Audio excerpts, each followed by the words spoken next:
शुरू करते हैं सबसे पहले आज की कवर स्टोरी।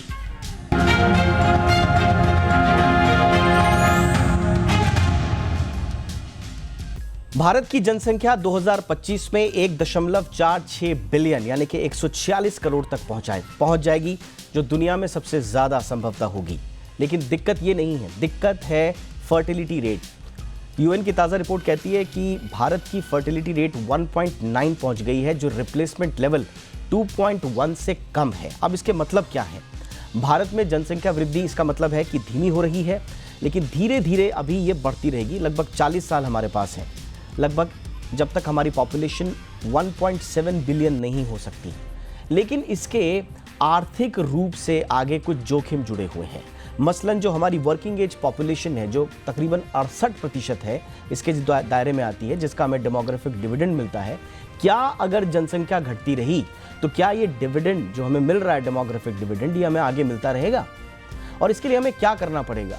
एक ज़माने में हमारी दिक्कत थी, हमारी चिंता थी आबादी को कंट्रोल करने की, लेकिन अब घटती आबादी हमारी चिंता बन गई है। इसके पीछे के कारण क्या हैं, आगे किस तरह के हमें चैलेंजेस दिखने वाले हैं, इन तमाम मुद्दों पर आज करेंगे चर्चा खास मेहमानों के साथ।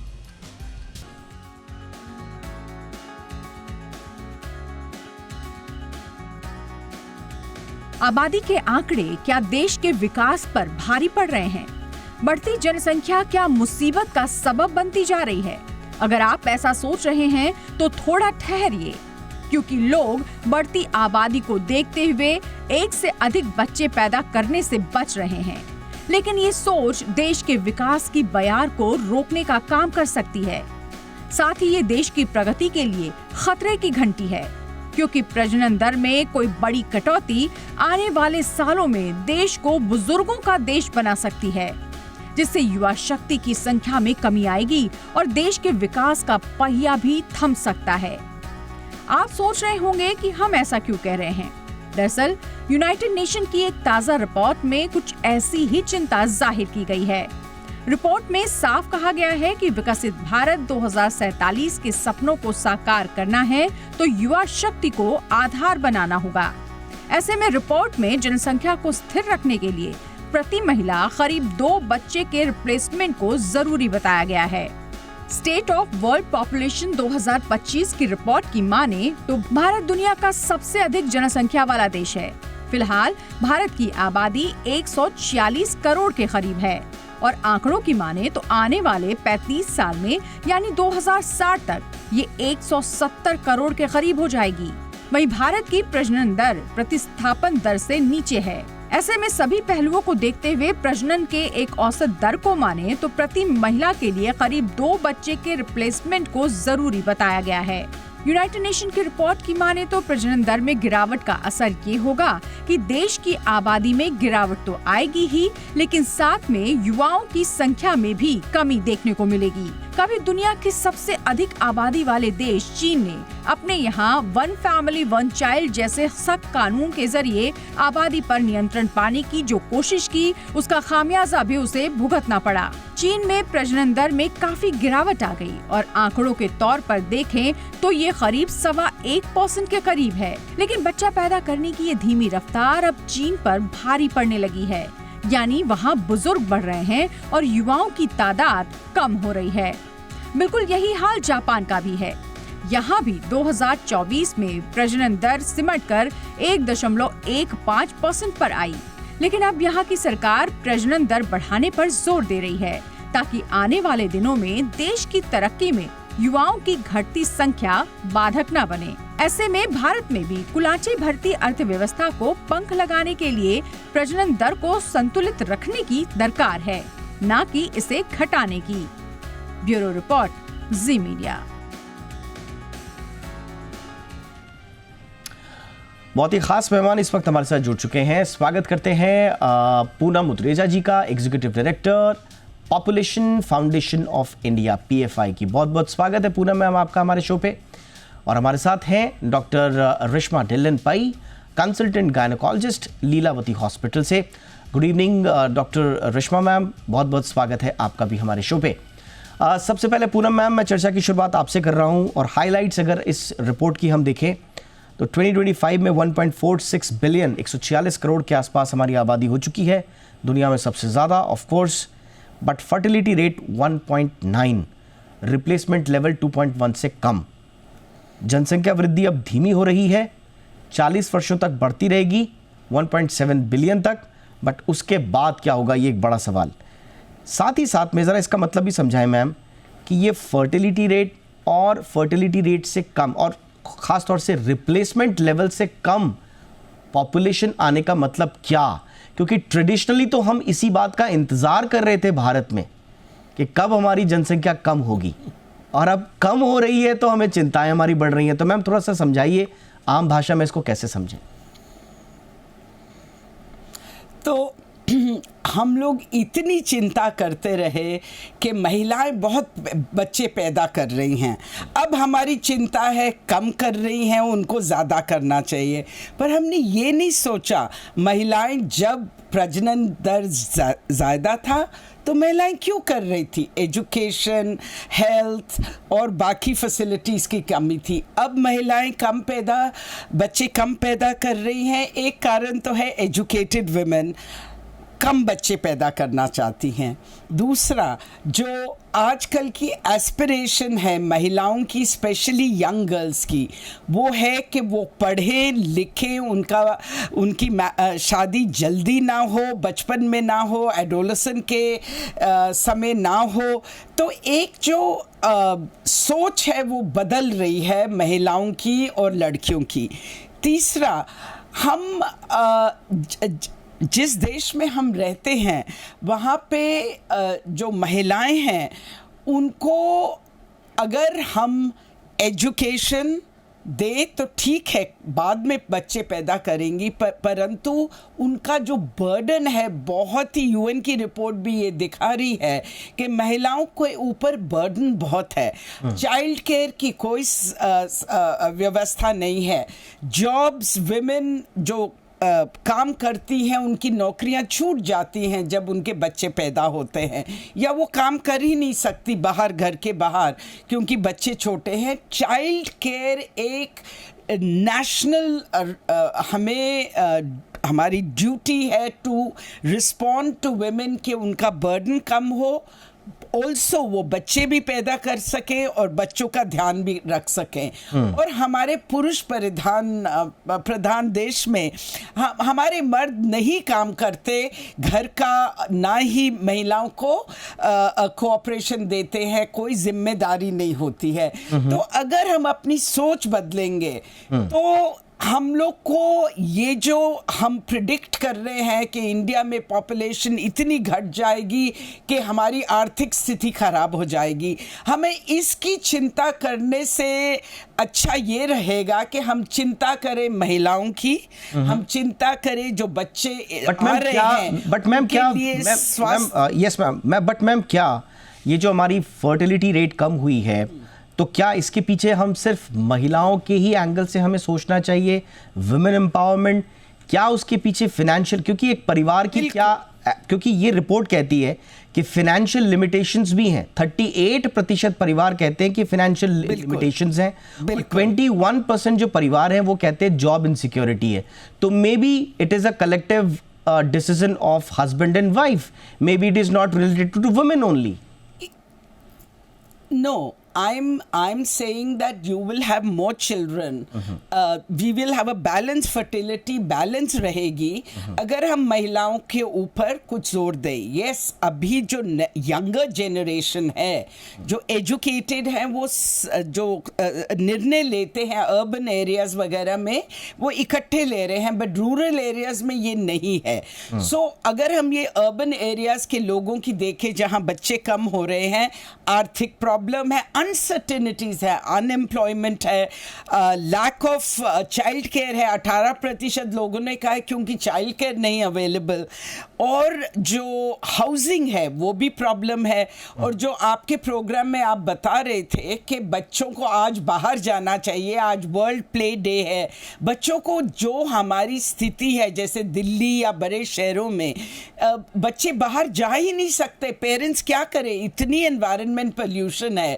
तो हम जो चिंता कर रहे हैं, हमें चिंता करने से कुछ नहीं मिलेगा। हम प्रयास करें कि अनएम्प्लॉयमेंट कम हो, इकोनॉमिक इनसिक्योरिटीज कम हो, इन्फ्लेशन, फूड इन्फ्लेशन, आप जो भी मुझे आंकड़े दे दीजिए, पर अगर आप बाजार में जाएंगे, चाहे गांव में है चाहे शहर में है, इतनी महंगाई है कि आज फैमिलीज 2 बच्चों को भी खिला नहीं सकती, उनको पढ़ा नहीं सकती। एजुकेशन देखिए, ऑलराइट मैम, यानी कि आप कह रहे हैं कि मल्टी फैक्टर्स हैं इसके पीछे जो हमारी फर्टिलिटी रेट को कम करने की के पीछे हैं। मैं अब थोड़ा डॉक्टर रेशमा आपके पास आना चाहूँगा। मैम, आप हमें थोड़ा सा समझाइए मैम कि क्या आज की डेट में फैमिली प्लानिंग और ख़ास तौर से प्रेगनेंसी के लिए उसमें डिले करना, उससे हिचकिचाना, इसके पीछे के कारण आपको क्या लग रहे हैं मैम? क्या ये कोई मेडिकल कारणों की वजह से है, या फिर परिवार या महिलाएं लेट प्लान कर रही हैं, या हिचकिचा रही हैं? थोड़ा सा आप मैम अगर आप अपने अनुभव से बता पाएँ कि आपको क्या लगता है कि किस वजह से, क्योंकि इस रिपोर्ट में 2 बड़े कारण बताए गए हैं। Number 1 is education and number 2 is reproductive health care. इसकी वजह से फर्टिलिटी में गिरावट आई है। आपका अपना एक्सपीरियंस क्या कह रहा है मैम? डेफिनेटली पूनम जी ने काफ़ी हमें डिटेल्स बताई हैं, सोशल, एजुकेशन, एम्पावरमेंट औरतों का, वो काफ़ी सही है जो उन्होंने बताया है। मैं एक्चुअली अभी 30 इयर्स से ज़्यादा गायनेकोलॉजी प्रैक्टिस कर रही हूँ, और हमने भी बहुत चेंज देखा है। जब भी 25 साल या 30 साल पहले हमने प्रैक्टिस शुरू की थी, तो आराम से लेडीज़ आती थी, थोड़ी यंग एज में आते थे और प्रेगनेंसी प्लान करते थे, 2 या 3 बच्चे नॉर्मल थे।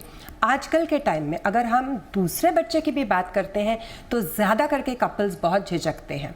तो मुझे सबसे बड़ी प्रॉब्लम ये लगने लग पड़ी है कि मैरिज जो है वो बहुत लेट हो रही है।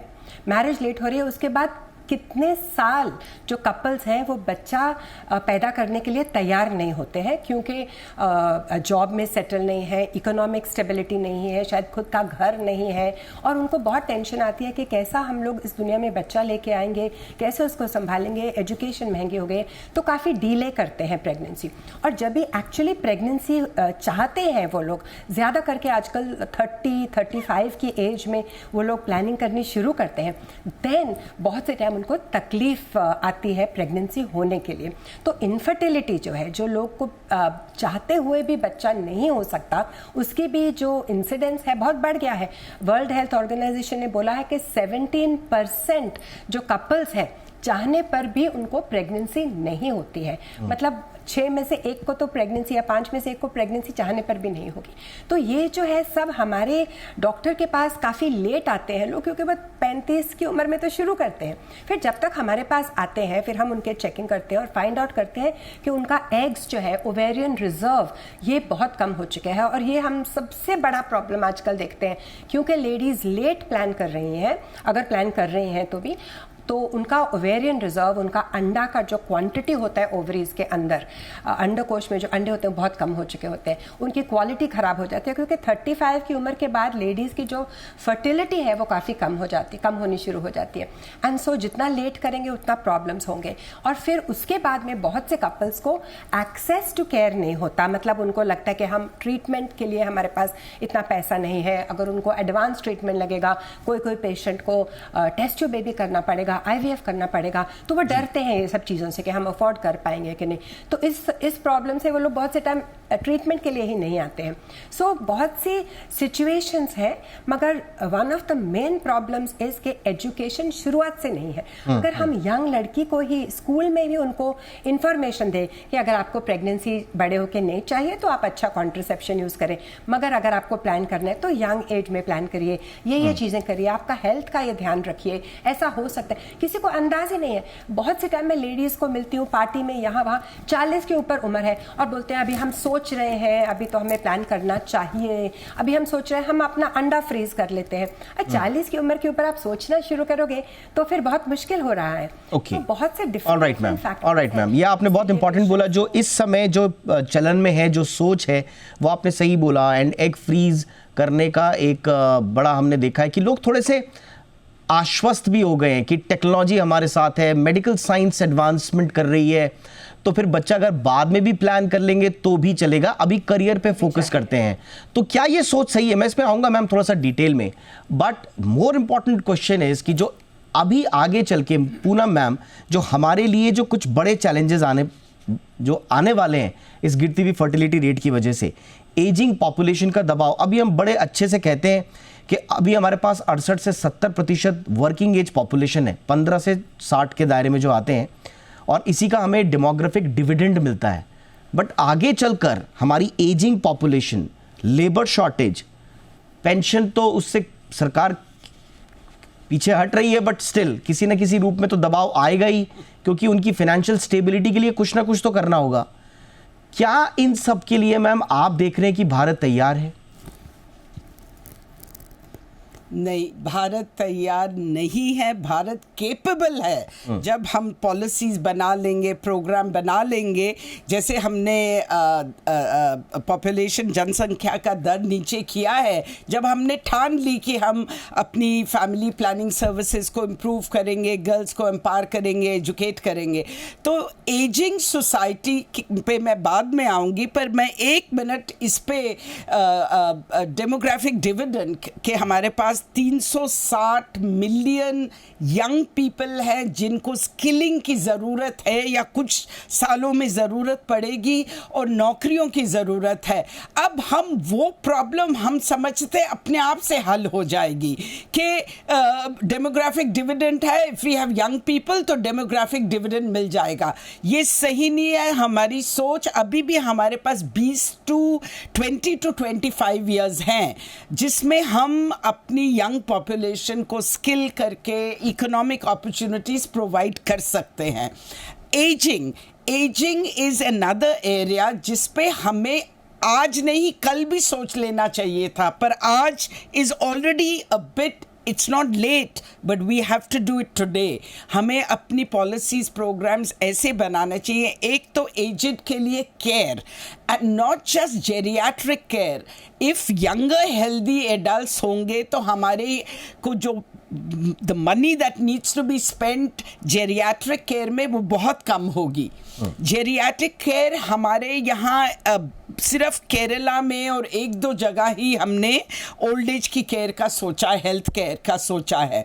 तीसरा, हमारे यहाँ रिटायरमेंट एज 60 है, हमें रिटायरमेंट एज को इंक्रीज कर देना चाहिए। 60 में people are able bodied, sound minds and so on. अब जैसे डॉक्टर्स है, डॉक्टर पाई की कम्युनिटी है, हमारी कम्युनिटी है, we work beyond 60, so we can increase our age ताकि बर्डन स्टेट पे नहीं हो retirement age.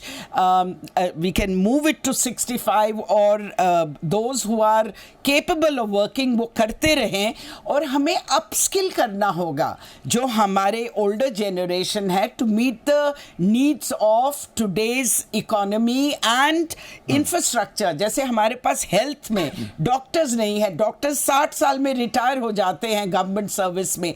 We should not be retiring them early, तो बर्डन स्टेट पे कम होगा। दूसरा, हमें infrastructure for ageing society, ageing community, और हम कुछ उसके ऊपर भी हमें जल्द से जल्द करना होगा ताकि यंग पीपल पे बर्डन नहीं पड़े ओल्डर पीपल का, if they live in communities where they are happy together. Absolutely. ये इंपॉर्टेंट बात है कि आपको किस किस तरह की चीज़ों के लिए आगे तैयार रहना होगा, क्योंकि आगे आपकी फर्टिलिटी रेट कम होने से आपको बहुत सारी चुनौतियां आ रही हैं, पूरी दुनिया में आ रही हैं। साउथ कोरिया की TFR इस वक्त सबसे कम हो चुकी है 0.78। आप समझिए इतना कम मतलब आप ये कह सकते हैं कि अगर कुछ यहाँ पर ढंग से नहीं हुआ तो देश विलुप्ति की कगार पर आ जाएगा।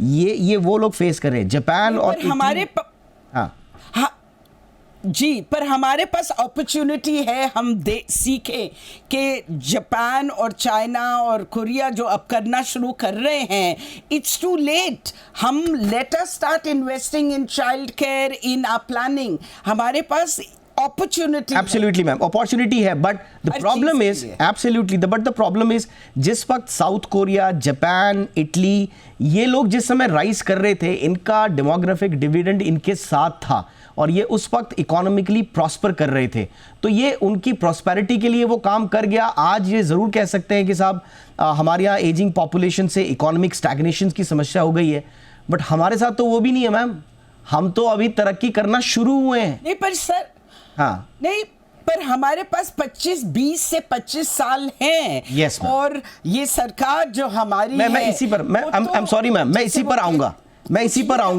अभी इसी पर आऊंगा, क्योंकि मैम ने बिल्कुल सही कहा, हमारे पास अभी 40 साल हैं। तो क्या हम इन 40 सालों को अपनी वर्किंग एज पॉपुलेशन को इकोनॉमिक प्रॉस्पेरिटी में लगा सकते हैं या नहीं? ये बहुत बड़ा चैलेंज है, क्योंकि अगर हम अभी भी अपनी वर्किंग एज पॉपुलेशन के हिसाब से उनके लिए काम तैयार नहीं कर पाए, उनको मौके नहीं दे पाए ताकि वो इकोनॉमिक प्रॉस्पेरिटी में लग जाए, तो फिर हमारी गाड़ी छूट जाएगी। और बार बार ये कहा भी जाता है कि हम इससे पहले कि अमीर हों, इससे पहले हम बूढ़े हो जाएंगे। तो ऐसी स्थिति बचने के लिए क्या करना होगा? वापस आते हैं जो मैंने डॉक्टर पाई से लास्ट में पूछा था। मैम ज़रा ये सोच बताइए लोगों की, आजकल के लोग थोड़े से इस बात को लेकर निश्चिंत रहते हैं कि साहब ठीक है एग फ्रीज कर देंगे और दूसरे मेडिकल एडवांसमेंट्स हैं, तो पहले करियर पे फोकस करते हैं, बाद में बच्चे पैदा कर लेंगे, कोई बात नहीं, सब सेफ है। और फिर वो एग्जांपल्स भी देते हैं कि 40-45 की एज के बाद में कैसे बड़े बड़े सेलिब्रिटीज़ ने बच्चे पैदा किए हैं, तो हम भी कर लेंगे, पैसा तो आ ही रहा है। तो क्या ये सोच सही है मैम? एक्चुअली बहुत मिस इन्फॉर्मेशन है। प्रॉब्लम ऐसा है कि हम बोलते हैं कि हमारी महिलाएं आजकल बहुत एजुकेटेड है। हाँ एजुकेटेड है, मगर ये जो मैटर है, ये जो मामला है, इसके बारे में इंफॉर्मेशन बिल्कुल भी नहीं है। जब भी उनको प्रेगनेंसी नहीं चाहिए होती है तो यंग लड़कियां प्रेग्नेंट हो रही हैं, अबॉर्शन के लिए आ रही हैं। और जब भी उनको प्रेगनेंसी चाहिए होती है तो उसके लिए क्या करना चाहिए, क्या प्लानिंग होनी चाहिए, उनको कुछ भी उसके बारे में जानकारी नहीं है, क्योंकि हमारे स्कूल्स में, हमारे कॉलेजेस में सेक्स एजुकेशन नहीं है, फैमिली बिल्डिंग का एजुकेशन नहीं है। तो इतने साल हम लोगों ने इतना कॉन्सेंट्रेट किया है फैमिली प्लानिंग के ऊपर, और फैमिली प्लानिंग मतलब बच्चे नहीं होने चाहिए, मगर अब हमारा फोकस शिफ्ट हो गया है और हम फैमिली बिल्डिंग के ऊपर आ गए हैं। तो family building is a much better term कि जिनको नहीं चाहिए उन्हें नहीं होना चाहिए, मगर जिन्हें चाहिए उनको एटलीस्ट हमें फैसिलिटेट करना चाहिए, सपोर्ट करना चाहिए, और उनको इमीडिएटली चाहे तो एक्सेस मिलना चाहिए फर्टिलिटी ट्रीटमेंट के लिए। और ऐसा नहीं कि हमें डर के रहना चाहिए कि जिसको भी डॉक्टर के पास जाएंगे तो वो टेस्ट ट्यूब बेबी बोल देंगे, आईवीएफ बोल देंगे, ऐसा बिल्कुल भी नहीं है। बहुत कम लोगों को आईवीएफ की ज़रूरत है। सिंपल मेडिसिन से, प्लानिंग से, टेस्ट से बहुत से लोग प्रेग्नेंट हो जाते हैं।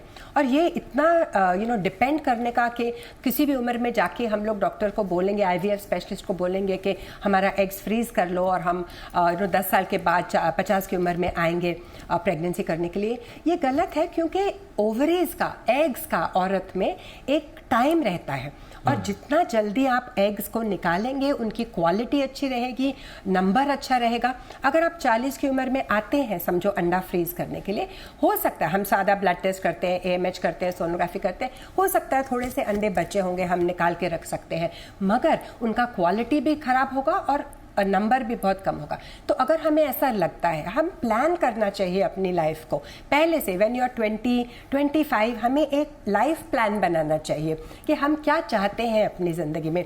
इतने साल हम एजुकेशन को देंगे, जॉब को देंगे, किस समय पे हम प्लानिंग करेंगे। और अगर हमारे लाइफ प्लान में या किसी भी कारण से या प्रॉब्लम से हम लोग प्रेगनेंसी जल्दी प्लान नहीं कर सकते तो एग फ्रीजिंग जल्दी करनी चाहिए। अगर आप अर्ली 30s में एग फ्रीजिंग करेंगे तो एग्स की क्वालिटी भी अच्छी होगी, बच्चे भी हेल्दी पैदा होंगे, नंबर भी अच्छा मिलेगा अंडों का।